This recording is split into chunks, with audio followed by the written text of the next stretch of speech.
내년 최저임금 인상 충격을 줄이기 위해서 정부가 30인 미만 영세사업장 노동자 한 사람에 월 13만 원씩 임금을 지원하기로 했습니다. 정부는 관련 예산으로 3조 원가량을 편성했는데요.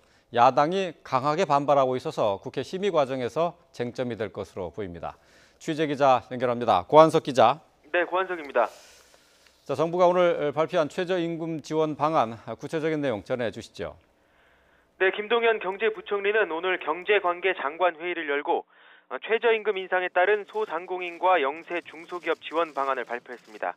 내년 최저임금은 7,530원으로 올해보다 16.4% 인상됐습니다. 평균 인상률인 7.4%보다 2배 넘게 오르자 영세 자영업자와 중소기업이 임금 부담에 경영난을 겪을 거라는 우려가 컸습니다. 이에 따라 정부는 평균 인상률 7.4%를 초과하는 9%만큼을 지원해주기로 했습니다. 지원 대상은 최저임금을 지키고 고용보험에 가입한 30인 미만 사업장입니다.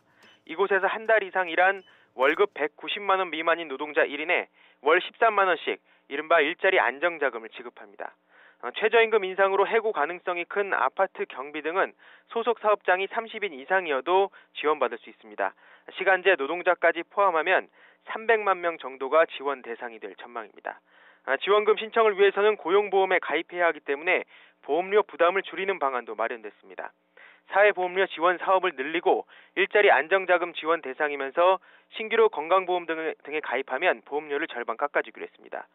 정부가 내년 예산안을 통해 편성한 일자리 안정자금 규모는 2조 9,700억 원입니다.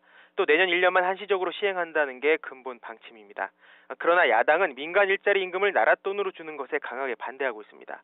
따라서 국회 예산 심의 과정에서 주요 쟁점이 될 것으로 보이고 일부 수정될 가능성도 있습니다.